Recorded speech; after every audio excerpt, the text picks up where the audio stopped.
बऱ्याच लोकांना ना वालपापडीची म्हणजे हे वाल घेवड्याची ना भाजी आवडत नाही, पण अशा पद्धतीने तुम्ही सिंपल पद्धतीने ना ही वालाच्या शेंगाची भाजी जर तुम्ही केली ना तर खरं सांगते, ज्यांना आवडत नाही ना भाजी ही, ते सुद्धा आवडीने खातील. बनवायला खूप सोपी आहे, लागणारं साहित्यसुद्धा कमी आहे, कमी वेळामध्ये कमी साहित्यामध्ये बनणारी ही वाल घेवड्याची भाजी आहे. तर पाहू शकता मस्तपैकी अशी चमचमीत झणझणीत अशी ही भाजी बनलेली आहे. भाकरीसोबत, चपातीसोबत, भातासोबत खूप छान लागते. तर चला बघून घेऊया आपण याला लागणारं साहित्य, बनवायची कृती. तर इकडे मी ह्या वालाच्या शेंगा म्हणजे घेवड्याच्या शेंगासुद्धा याला बोलतात, ह्या मी घेऊन आले, स्वच्छ धुवून निवडून हे बघा, हे असं असे तुकडे करायचे, हे दाणे दाणेसुद्धा ठेवायचे. ह्या दाण्यामध्येच खरी चव आहे. स्पेशली अशी वेगळे दाणे हे निवडूनसुद्धा याची भाजी बनू शकते. आता आपल्याला काय करायचं आहे, थोडंसं गरम पाण्यामध्ये याला थोडं वाफळून घ्यायचं आहे, म्हणजे थोडासा याला कच्चापणा शेंगाचा काढायचा, जेणेकरून काय होतं, भाजी लवकर होते. हे बघा, हे सगळे दाणे शेंगा सगळ्या मी याच्यात टाकून घेतल्यात. थोडंसं चवीनुसार अगदी चिमटीभर मीठ टाकायचं, कारण आपल्याला भाजीसुद्धा मीठ टाकायचं आहे, त्यामुळे इकडे थोडंसं मीठ टाकायचं आणि याला एक उकळी येऊन द्यायची. गाळ करायची नाही, थोडासा क्रंचीपणा याच्यात ठेवायचा, अगदी गाळ करायची नाही, एक उकळी येऊन द्यायची बस. हे बघा, ही अशी एक उकळी आली की लगेच गॅस बंद करायचा आणि उकळत्या पाण्यात त्याला थोडा वेळ ठेवला की नरम सॉफ्ट होतात. अगदीच पिचपिच केलं म्हणजे जास्तच गाळ केले ना मग ती शेंगा पूर्ण मॅश होऊन जाऊ शकतात भाजीमध्ये, त्यामुळे याच्यामधला थोडासा कडकपणा ठेवायचा. फक्त भाजी लवकर होती बस एवढाच फरक आहे. चव मात्र जशी भाजी करताना आपली म्हणजे ही शेंगा तुम्ही न शिजवता सुद्धा डायरेक्ट पण बनवू शकता. आता मी इकडे गॅस बंद केलेला आहे आणि बऱ्यापैकी आता ह्या शेंगा नरम सॉफ्ट झाल्यात, पाहू शकता तुम्ही. चला आता मी याला उतरून घेते खाली. आता हे गरमागरम हे पाणी जे आहे ना शेंगाचं, हे असं ठेवायचं याच्यामध्ये शेंगा, आणि हे थोडंसं रश्श्याला पाणीसुद्धा आपण हेच वापरणार आहोत, कारण ह्या पाण्यामध्ये ना छान चव असते, ह्या शेंगाचा अर्क उतरलेला असतो याच्यामध्ये, म्हणून हे थोडंसं पाणी घ्यायचं आणि या शेंगा याच्यामध्ये ठेवून देऊया जोपर्यंत आपण पुढची तयारी करूया. तर पॅन पर थोडंसं तेल तापत ठेवायचं, याच्यामध्ये कढीपत्त्याचे पानं टाकायचे आणि कांदा टमाटर बारीक चिरून घ्यायचं, हे टाकायचं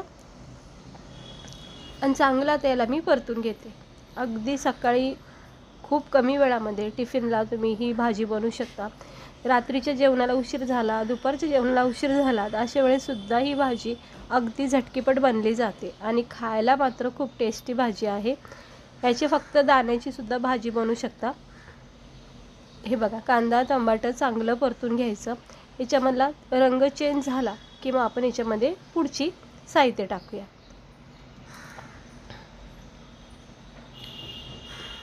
चांगलं परतून घेतलं आहे. कसं असतं ना, छोट्या छोट्या सोप्या सोप्या पद्धतीच्या भाज्या आपल्याला खूप फायदेशीर ठरतात. म्हणजे जास्त नाही कुटाणा करता, कुठलं वाटण न करता, जर आपल्या रोजच्या रोजच्या भाज्या जर आपल्याला बनवायला भेटल्या, वेळ पण भेटतो आणि वेळ वाचतोसुद्धा आणि झटकीपट बनल्यासुद्धा जातात. म्हणूनच मी तुम्हाला माझ्या चॅनलवर ना अशा छोट्या छोट्या मस्त मस्त भाज्या तुम्हाला दाखवत राहील, जेणेकरून तुम्हाला फायदेशीर ठरतील. आता एक कांदा टमाटर चांगलं परतून झालं की याच्यामध्ये आपण बेसिक मसाले टाकायचे. लाल तिखट टाकायचं आवडीनुसार, गरम मसाला, धना पावडर आणि हळद, हे मसाले आपले रोजचे मसाले टाकून घ्यायचे. ही भाजी तुम्ही हिरव्या मिरचीची सुद्धा करू शकता.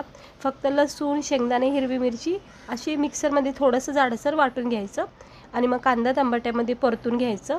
त्यानंतर त्याच्यामध्ये हळद, गरम मसाला टाकून, मीठ टाकून हे असं एकजीव करायचं. फक्त लाल मसाला स्किप करायचा. तर आता हे सगळे मसाले आपण मिक्स केलेले आहेत, पाहू शकता. कांदा टमाट्यासोबत छानपैकी एकजीव झालेले आहे. चवीनुसार मीठ वगैरे सगळं इथंच टाकून घ्यायचं आणि थोडंसं तेल सुटलं की आपण याच्यामध्ये ना हे जे शेंगाचं पाणी ठेवलं आहे मी गरम, ते टाकणार आहोत, कारण ह्याची एक वेगळी चव भेटते रश्श्याला. हे बघा, नॉर्मल दुसरं पाणी वापरण्यापेक्षा ना एक थोडंसं पाणी हेच वापरायचं शिजवलेलं, कुठलीही भाजी असो. मग मटकी आपण शिजून घेतो, चणे शिजून घेतो, वाटाणे शिजून घेतो, ते सुद्धा पाणी इकडे वापरू शकता. आणि इकडे मी 2-2.5 चमचे लसूण आणि शेंगदाण्याचा बारीक कूट केलेला आहे, तो टाकते. हा कूट तुम्ही एकदम करून ठेवू शकता फ्रीजमध्ये आणि प्रत्येक भाजीमध्ये तुम्ही तो वापरू शकता. तिकडे बघू शकता लसूण शेंगदाण्याचा कूट मी इथे वापरलेला आहे 2 चमचे. त्याने अप्रतिम चव येते, म्हणजे साधी भाजीसुद्धा छान लागते. आता याला चांगलं जरा तेल सुटेपर्यंत परतून घेऊया. पुन्हा एकदा मी याच्यात थोडंसं तेच शिजवलेलं पाणी टाकते आणि याला तेल सुटेपर्यंत जरा झाकण ठेवूया. म्हणजे कसं लसूण शेंगदाण्याचा फ्लेवरसुद्धा उतरतो भाजीमध्ये. झाकण ठेवायचं, स्लो गॅसवर असं तेल सुटेपर्यंत मसाला हा परतून घ्यायचा. आता लसूण शेंगदाण्याचा जो कूट टाकला ना, त्याने ह्या भाजीमध्ये खूप छान चव येते. गावाकडे मध्ये ना लसूण शेंगदाण्याची जी भुर्की करून ठेवतात, म्हणजे त्याच्यामध्ये ना लाल मिरची वगैरे टाकून ठेवतात आणि प्रत्येक भाजीमध्ये वापरतात आणि झटकीपट भाज्या बनल्या जातात. मसाला परतून झाला की याच्यामध्ये आपण जे शिजून घेतलेल्या शेंगा आहेत त्या टाकून घ्यायच्या आणि सगळ्या मसाल्यामध्ये हे एकजीव करून घ्यायचं. आता आपण कांदा टमाट्यासोबत जे मसाले वापरले त्याच्यामध्ये आपण चवीनुसार मीठ टाकलेलं आहे, त्यामुळं आता कुठलंही साहित्य टाकायची गरज नाही. फक्त मिक्स करून घ्यायचं व्यवस्थित हलक्या हाताने. पाहू शकता किती छान याचे दाणे दाणे झालेले आहेत. म्हणजे हे शेंगामधले जे दाणे आहेत ना, हे मला खूप आवडतात खायला. एकदम नरम सॉफ्ट लागतात खाता वेळेस. आणि हे बघा मस्त मिक्स करून झालेलं आहे. याच्यामध्ये जर तुम्हाला रस्साच वाढवायचा असेल तर हेच शिजवलेलं पाणी वापरा आणि रस्सा आवडीनुसार वाढू शकता. पण मला ही भाजी ना सुक्की बनवायची, अगदी थोडासा किंचित ओलसरपणा ठेवायचा. आता मी हे पाणी थोडं टाकले, झाकण ठेवायचं आणि 1-2 मिनटं याला जरा शिजून घ्यायचं. म्हणजे उरलेला जो पण कच्चापणा असेल दाण्यामधला तो निघून जातो. तर हे बघा किती मस्त आपली भाजी दिसत आहे. एकदम सुंदर आणि टेस्टी भाजी आहे ही. कुठलाही जास्त आपण काही वाटण केलं नाही, काही तामझाम नाही, काही नाही. झटकेपट भाजी बनवलेली आहे. म्हणजे अगदी सकाळच्या घाईमध्ये सुद्धा तुम्ही ही भाजी बनवू शकता. फक्त शेंगा वगैरे निवडून ठेवायच्या आणि लसूण शेंगदाण्याचा कूट जर असेल तर मग बस झटकेपट भाज्या तयार होतात. आता ही भाजी झाली बघा आपली परफेक्ट तयार. एकदम मसालेदार छान झणझणीत अशी ही वालाच्या शेंगाची भाजी बनवलेली आहे. तर चला आपण ह्याला आता गरमागरम प्लेटमध्ये सर्व करूया. तर कशी वाटली बघा आपली ही भाजी, वालाच्या शेंगाची भाजी. याच्यामध्ये रस्सा तुम्ही करू शकता भातासोबत, मग ह्याला खाऊ शकतो. छान अशी झालेली आहे टेस्टी चवदार हेल्दी भाजी वालाच्या शेंगाची, म्हणजेच घेवड्याची भाजी. आता गरमागरम प्लेट बनवायचं.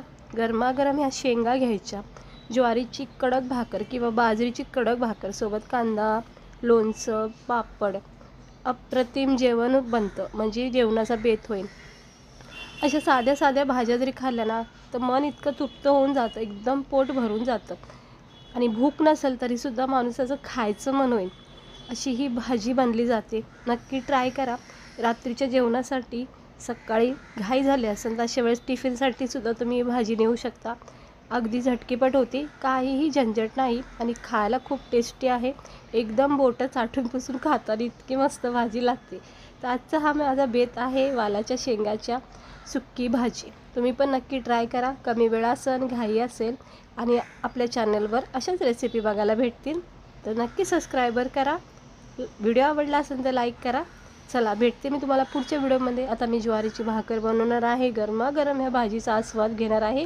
तुम्ही पण या सगळे खायला ना अशी हेल्दी टेस्टी भाजी नक्की करून बघा. चला भेटते मी तुम्हाला पुढच्या व्हिडिओमध्ये. स्वस्त रहा, मस्त